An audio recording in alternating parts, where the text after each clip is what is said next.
Olá a todos e todas, queridos amigos do Evangelho da Noite. Mais uma vez reunidos na graça do Cristo e do Pai para realizarmos mais um culto do Evangelho da Noite. Hoje é o culto do dia 23 de novembro de 2023. Iniciático, né? 23 do 11 de 23. Então, nós vamos fazer a nossa ambiência lendo uma página desse livro. Hoje é o Vinha de Luz, que é a lição 49, que é exortados à batalha. Amados, procurando ou procurando eu escrever-vos com toda a diligência acerca da salvação comum, tive por necessidade dirigir-vos esta carta, exortando-vos a batalhar pela fé que uma vez foi dada aos santos. Isso é na carta de Judas, capítulo 3. O cristianismo é campo imenso de vida espiritual, a que o trabalhador é chamado para a sublime renovação. O sedento encontra nele as fontes da água viva. O faminto, os celeiros do eterno pão. Água viva e eterno pão estão entre aspas. Os cegos de entendimento nele recebem a visão do caminho. Os leprosos da alma, o alívio e a cura. Todos os viajores da vida, porém, são felicitados pelos recursos indispensáveis à jornada terrestre, com a finalidade de se erguerem, de fato, naquele que é a luz dos séculos.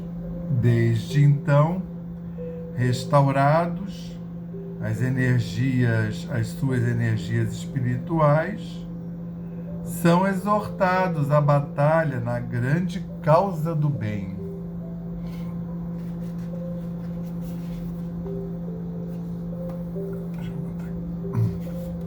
Ninguém se engane, pois, na oficina generosa e ativa da fé. No serviço cristão, lembre-se, cada aprendiz de que não foi chamado a repousar. No serviço cristão, lembre-se cada aprendiz que não foi chamado a repousar, mas a peleja árdua, em que a demonstração do esforço individual é imperativo divino. Jesus iniciou no círculo das inteligências encarnadas o maior movimento de libertação do espírito humano, no primeiro dia da manjedoura. Não se equivoquem, pois, os que buscam o mestre dos mestres. Receberão certamente a esperada iluminação, o consolo edificante e o ensinamento eficaz, mas penetrarão na linha de batalha, em que lhes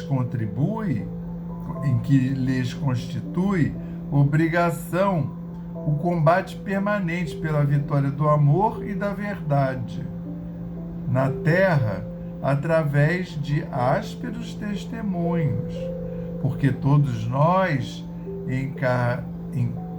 encarnados e desencarnados, oscilantes ainda entre a animalidade e a espiritualidade, entre o vale do homem e a culminância do Cristo, estamos constrangidos a batalhar até o definitivo triunfo sobre nós mesmos, pela posse da vida imortal, graças a Deus.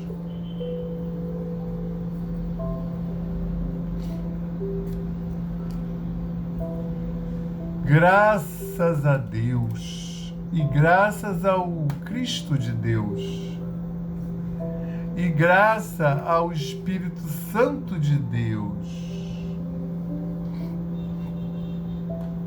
e graças ao nosso patrono São Francisco de Assis, graças à egrégora da Aliança da Fraternidade e do Evangelho da Noite, da egrégora, da Aliança e do Evangelho da Noite, aos nossos guias e protetores espirituais e anjos guardiões. Graças a toda essa espiritualidade, estamos aqui mais uma vez reunidos, atendendo ao sublime convite e agradecendo por efetivamente termos atendido a esse convite, aqui estarmos para realizar mais um Evangelho da Noite, culto do Evangelho da Noite.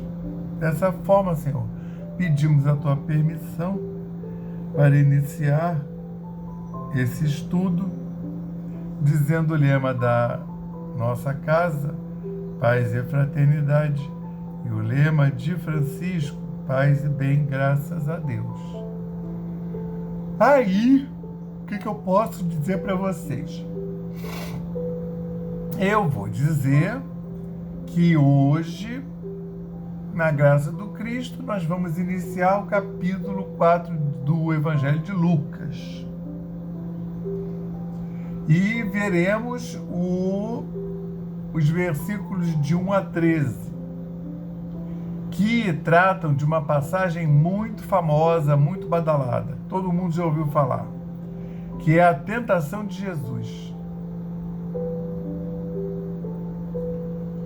Que é aquele episódio que ele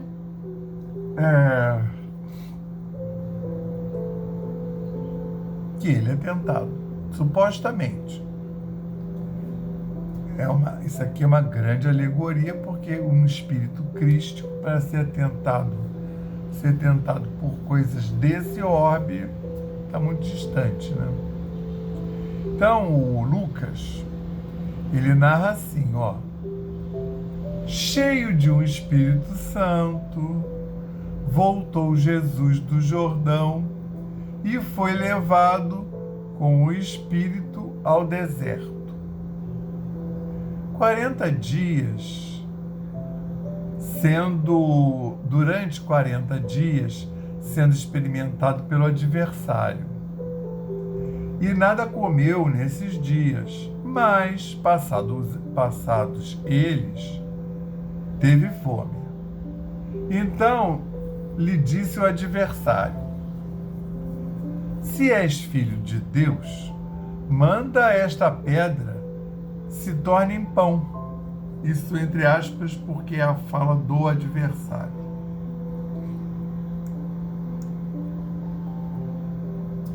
Respondeu-lhe Jesus, de novo entre aspas, está escrito que não só de pão viverá o homem. E levando-o a uma altura, mostrou-lhe num relance de tempo todos os reinos habitados. Disse-lhe o adversário: dar-te-ei o domínio absoluto e o apreço deles, porque eles me foram entregues, e os dou a quem eu quiser. De novo, entre aspas, mas não acabou ainda não.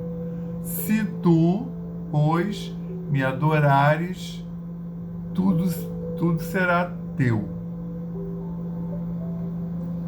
Respondeu Jesus, entre aspas, está escrito, ao Senhor teu Deus adorarás e só a ele darás testemunho.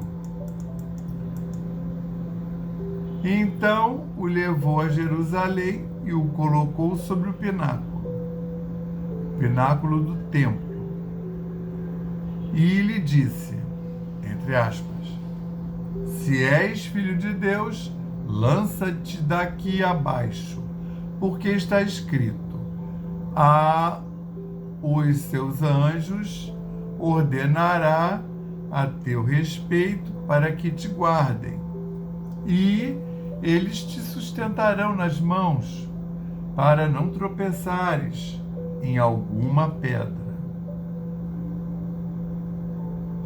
Isso tudo entre aspas. Respondendo, disse-lhe, entre aspas, dito está que não tentarás ao Senhor teu Deus. Tendo o adversário acabado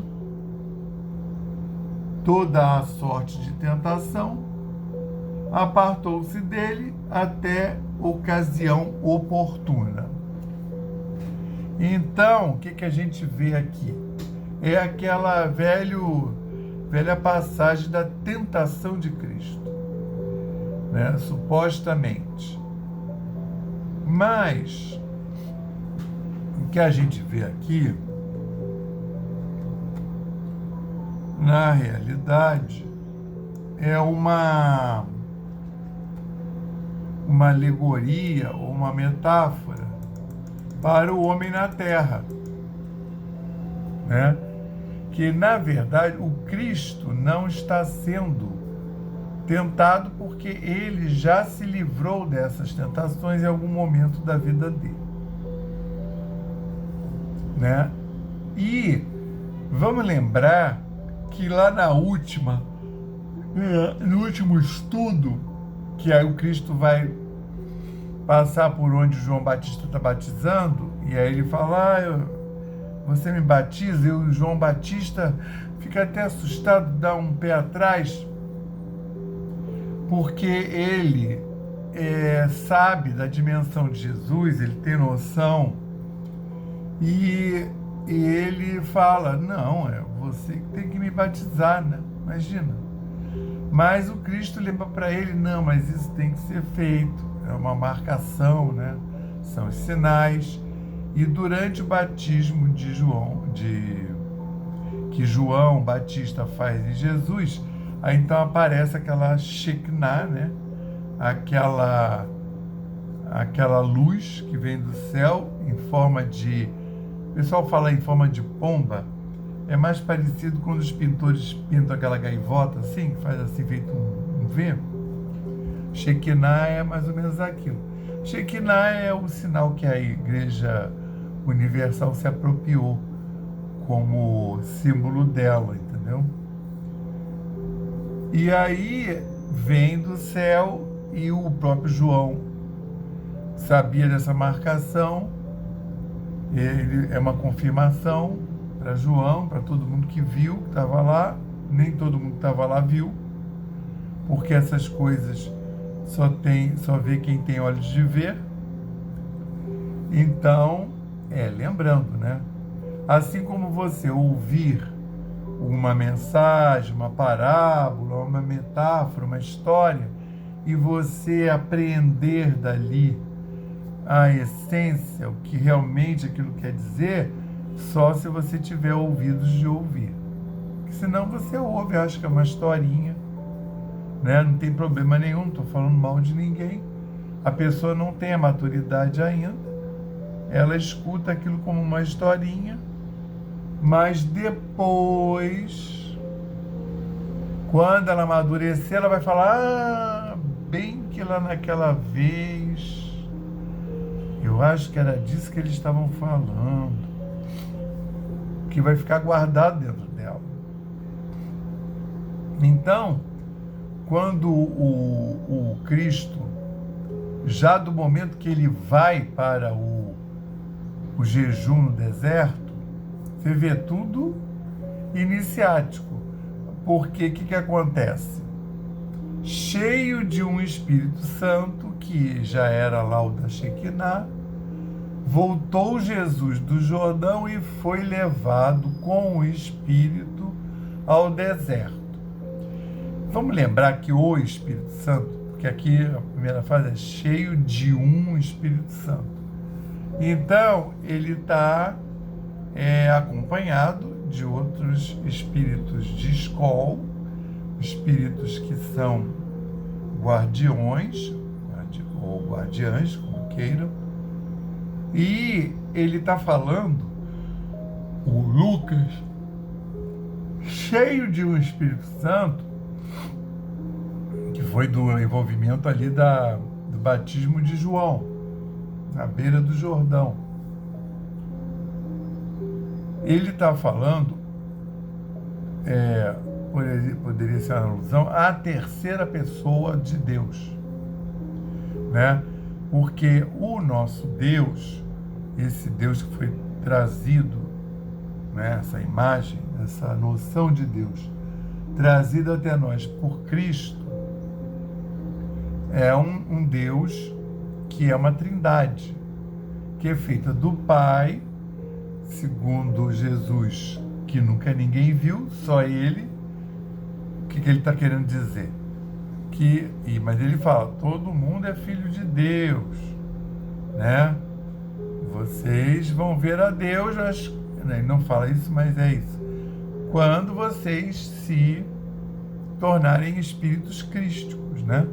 Quando vocês fizerem a metanoia, a mudança da vibração, do padrão vibracional, que nesse momento você vai se ligar a essa matriz energética do universo, que é Deus, que não é um senhor barbudo sentado num trono, é uma energia que é a base do universo, não é uma pessoa. Por isso que ele fala ver a Deus.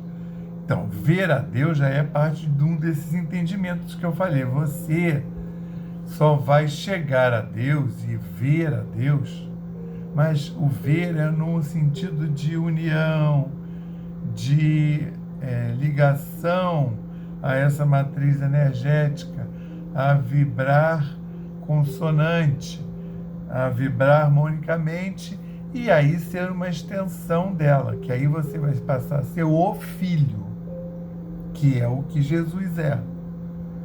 Então você tem o Pai, o Filho, e aí tem o Espírito Santo, que é essa manifestação de Deus no mundo. Entende? Então, nesse momento, Jesus, que é a segunda pessoa de Deus, o Pai, o Filho, ele está cheio de um Espírito Santo, de um fazer no mundo. E dessa forma, ele vai se recolher aonde? No deserto. Ah, mas isso é uma coisa inédita? Não, esse 40 dias no deserto, de jejum, ele é uma simbologia iniciática. Ele vai vencer, o tempo, 4, referindo à matéria, o tempo que ele está sinalizando para essa humanidade que ela vai ter que fazer um jejum no deserto. Só que aí não é ficar lá no deserto sem comer 40 dias. É em relação às muitas vidas que teremos para poder suplantar essa materialidade. Entende? Para suplantar essa prova física. Então, por exemplo, aí ele fala, né? Cheio de um Espírito Santo, voltou Jesus do Jordão, lá do batismo, e foi levado com o Espírito ao deserto, com o Espírito que está conduzindo ele, que é também protetor. 40 dias sendo experimentado pelo adversário. Aqui aparece a grande palavra, e nada comeu nesses dias, mas passados eles, teve fome.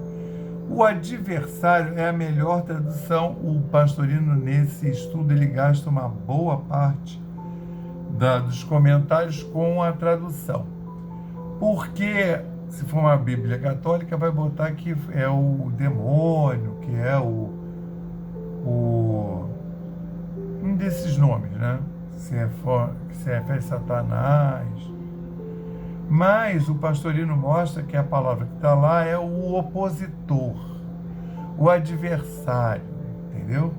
Porque, na verdade, não é exatamente, se você falar o demônio, dá a impressão que só tem um, e que é uma figura, claro, figura da igreja, que é o Satanás. E aí ele faz até uma distinção, né? Porque o Satanás é um termo para designar esse opositor, que é diferente, por exemplo, do termo tardio demônio, né?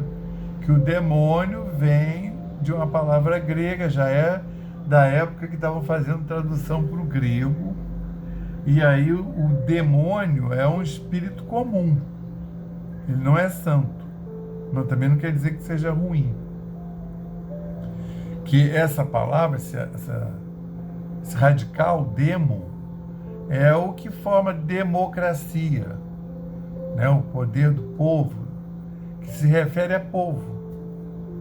Vamos fazer um censo demográfico, saber quantas pessoas moram aqui nessa terra.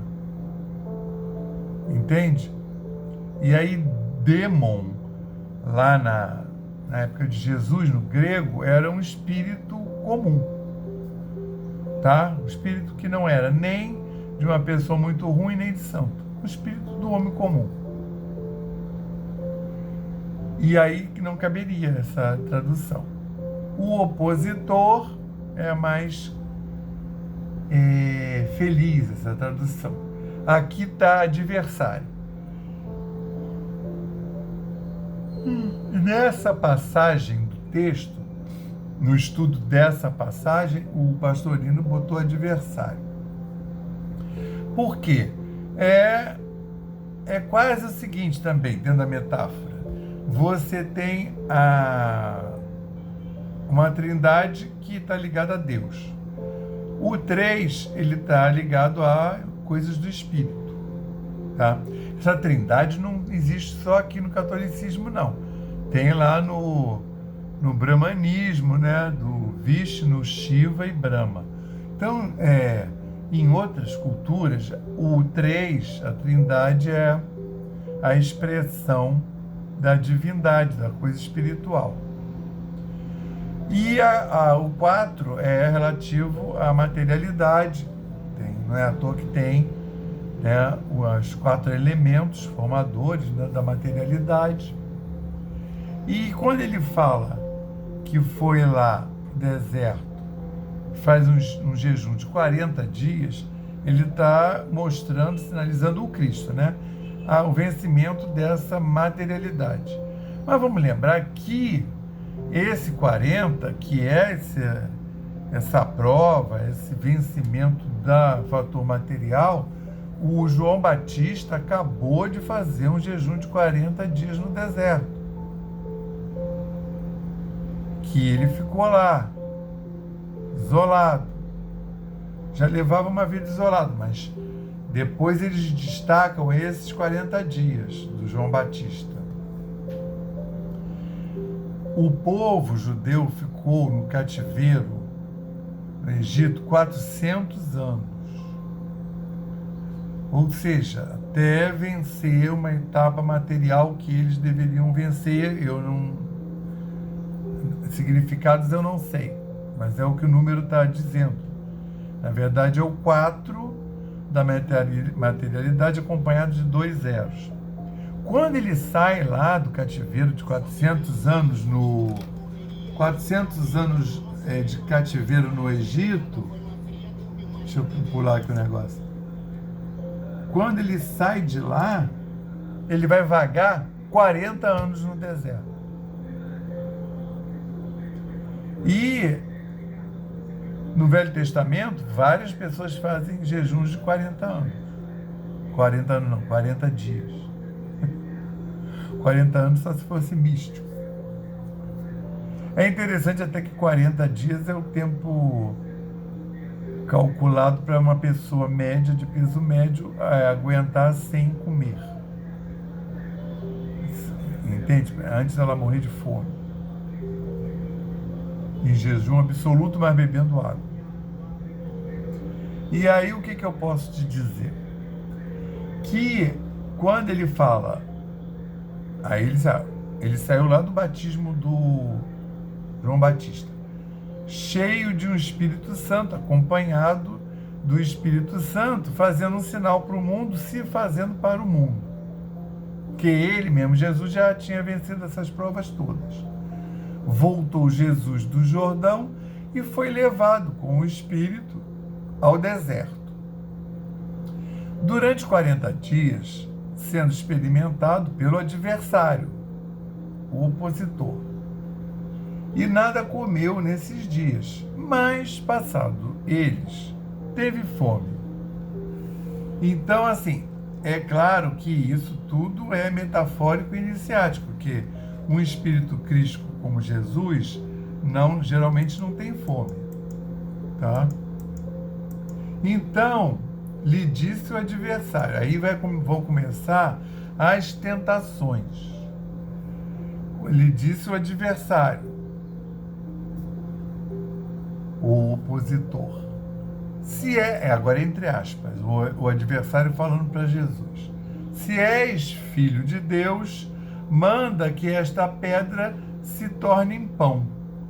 Ou seja, é um desafio mequetrefe, porque o adversário ele não é dono de nada, ele não manda em ninguém, ele está sob a égide de Deus. Então lá no Velho Testamento explica que são espíritos criados por Deus e são anjos decaídos, ou seja, ele já trabalhou no bem e depois ele vai se revoltar e vai se tornar o adversário. Por isso que é a melhor palavra para definir é o opositor ou adversário. Ele é opositor, adversário de quem? Da espiritualidade, da Trindade. Ele está ligado a quê? Ao 4, a matéria. Então ele é opositor do 3, da Trindade, né, do Deus, do Filho de Deus e do Espírito Santo, e ele está ligado ao quaternário inferior, que o Pastorino explica, à matéria, né, que é formado dos 4 elementos. E aí ele lança essa para Jesus, para um espírito crístico, é uma pessoa sem noção. Se és filho de Deus, manda que esta pedra se torne pão. É claro que Jesus poderia tranquilamente transformar aquela pedra em pão. Mas a questão é a seguinte, ele está ali sinalizando para todos nós que vamos ter que fazer esse jejum no deserto e já estamos fazendo ele nas nossas diversas encarnações, em não se filiando à matéria. Então, assim, tomara que vocês estejam exitosos e conseguindo, mas nós estamos aqui ainda, né, passando pela tentação. Então, você vê que a primeira, ele fala da comida, que é uma coisa que você tem que comer, isso não é um luxo. Então, e ele estaria com fome, o corpo material estaria precisando disso. E aí o que Jesus responde? Respondeu-lhe Jesus, está escrito que não só de pão vive o homem, viverá o homem. Entende isso? Ele está mostrando que, além da matéria, há outros níveis energéticos que vão ter que ser satisfeitos. E levando-o a uma altura, o opositor, levando-o a Cristo a uma altura, mostrou-lhe num relance de tempo todos os reinos habitados. Ou seja, nem saíram do lugar, né? Eles foram para uma outra dimensão, onde tinha essa visão, porque esse espírito opositor, ele é um espírito estudado que sabe das coisas, tá? Por isso que dizem, olha, o opositor é ardiloso, ele sabe fazer as coisas, ele sabe como armar armadilhas. E aí, o que ele vai falar?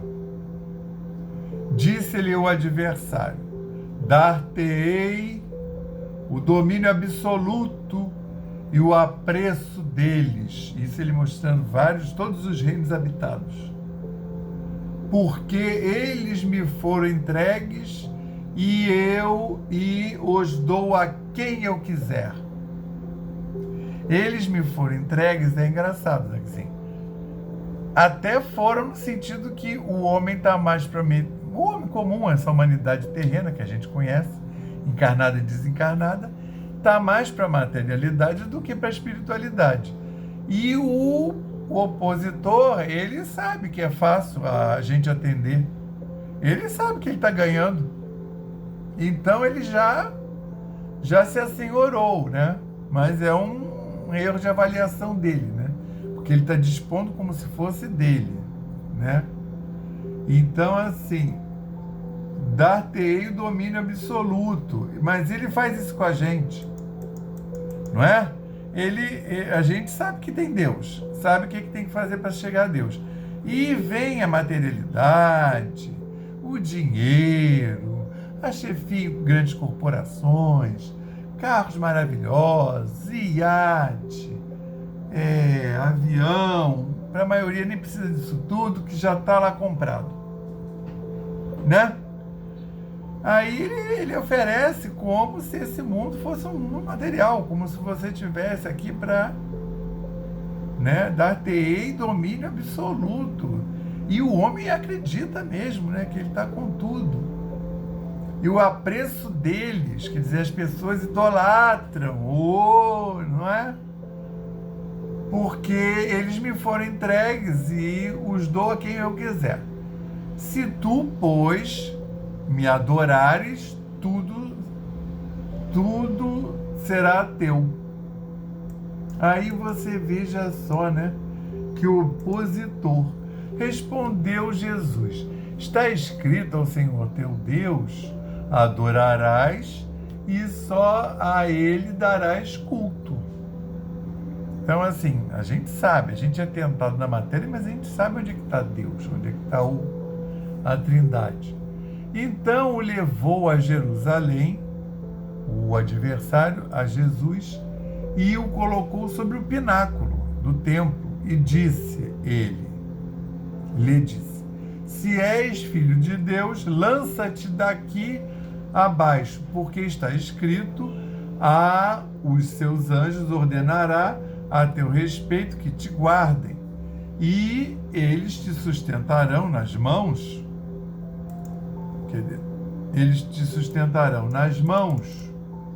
para que não tropeces em alguma pedra. Respondendo, disse-lhe, dito está que não tentarás o Senhor teu Deus. Então ele foi tentando nível por nível. Todo adversário, acabado toda sorte de tentação, tendo o adversário acabado toda a sorte de tentação, apartou-se dele até ocasião oportuna. Ou seja, a tentação, ela, principalmente a nossa, né? A gente pode vencer uma tentação aqui agora, mas virão outras porque o opositor se apresenta e porque nós ainda temos muito da materialidade. Nota que ele ofereceu o pão, depois ele ofereceu o poder, e depois ele fala do espiritual, que é se jogar dali, porque os anjos o sustentarão. Sabe lá o que é isso? Ele foi tentando em níveis. Ele começa na coisa bem material, o pão para manter o corpo, que o pão não é para manter a alma, né? Mesmo que você morra de fome, quem morreu é seu corpo, sua alma vai continuar. Depois ele passa para a questão já subjetiva do espírito, de ter o mundo a seus pés. Há outras traduções que aparecem isso, né? Se você me adorar, eu ponho o mundo a seus pés, o mundo material. E, finalmente, depois ele fala da santidade. Então, olha, se você pode fazer um atentado contra você mesmo, porque o teu pai vai te salvar. Isso é um teste, né? O próprio adversário não sabe em que termos isso se dará. Por quê? Porque ele se jogando lá do pináculo, só deixaria de existir se a gente estivesse falando de uma existência material, que é a personalidade. Mas, de novo, o espírito ia sair bem sucedido e ia continuar vivendo. Então, ele faz a tentação em 3 níveis, né? E é lógico que Jesus está fazendo isso tudo para que chegue até nós, né? Porque o próprio Jesus já havia passado por essas tentações na vez que ele era um espírito em evolução, que ele não tinha chegado ainda ao espírito crístico. Então agora nós vamos passar para o nosso passe fluídico terápico, né? Onde vocês seguirão mentalmente os mantras que eu vou ler, se colocando numa posição confortável e recebendo esse passe dos seus guias e protetores espirituais, seus anjos guardiães, e dos trabalhadores do Evangelho da Noite da Falange de São Francisco de Assis. Elevemos mais uma vez os nossos pensamentos ao Pai e confiemos. Nós pedimos ao Cristo para que possam os nossos amigos espirituais, juntamente com os protetores de cada um aqui presente, realizar através deste passe fluídico terápico o tratamento particularizado de acordo com as necessidades que cada um apresenta. Que seja suavemente depositado em nosso corpo fluídico, mental e físico o remédio advindo das camadas superiores da vida, tão bem preparados por corações amorosos para nos atender.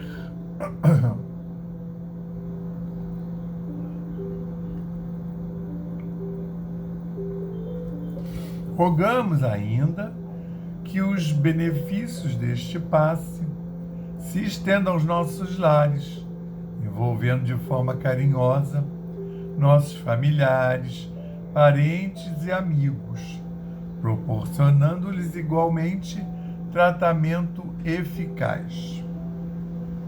Intimamente pedimos forças para desenvolver em nós coragem, discernimento, paciência e bom ânimo na nossa lida diária, nos colocando agora na posição de receptores abertos à boa influência do alto,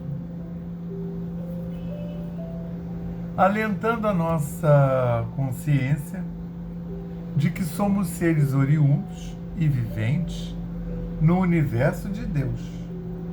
Agradecemos a nossa coexistência com o nosso próximo e a atual reencarnação que nos colocou em contato com os elementos indispensáveis às nossas necessidades de evolução, rogando inspiração para que possamos aproveitar a oportunidade da mesma para exercitar o perdão e a busca sincera pela harmonização íntima, sem deixar de atender aos reclames da lei de progresso e evolução.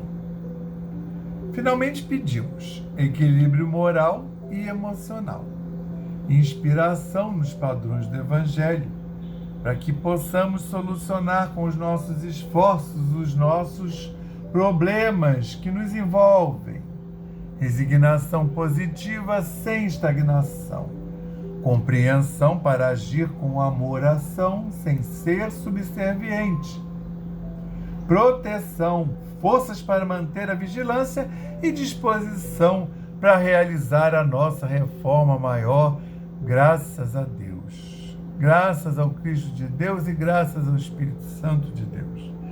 Graças ao nosso patrono São Francisco de Assis, a egrégora da Aliança da Fraternidade e do Evangelho da Noite. Graças aos nossos guias e protetores espirituais e anjos da guarda, espíritos amigos e simpáticos, trabalhadores da egrégora do Evangelho da Noite. Obrigado por termos podido assistir a mais esse culto do Evangelho da Noite, por termos sido envolvidos, abraçados e conduzidos durante esses minutos de comunhão com as vibrações mais altas. Obrigado, Senhor, por tudo que nos aconteceu na última semana, desde o último culto, e rogamos para que possamos levar esse aprendizado para o mundo, para os nossos lugares de contatos, para podermos dividir energeticamente com os nossos irmãos caminhadores de senda. Envolve nosso Senhor Jesus Cristo, todos esses irmãos que compartem conosco essa contemporaneidade, esse ON, que nós possamos levar essa vibração para esses lugares comuns, que dividimos com esses irmãos de senda.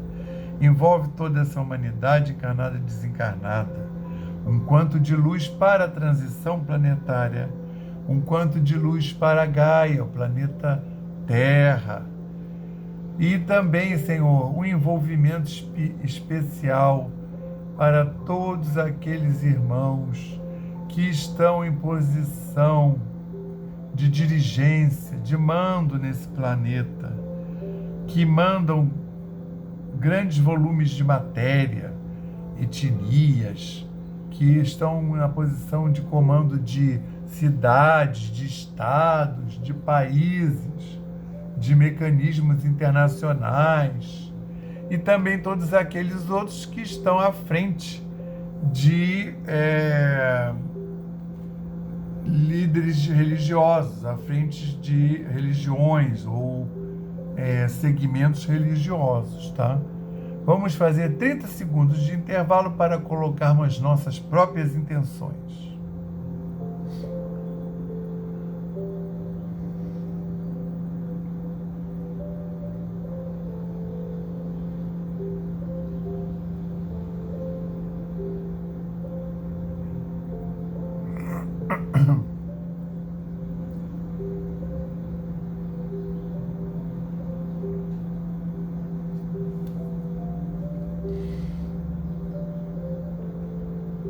Senhor Jesus, dá-nos a permissão para dar por encerrado o Evangelho da noite de hoje, dizendo o lema da nossa casa, paz e fraternidade, e o lema de Francisco, paz e bem.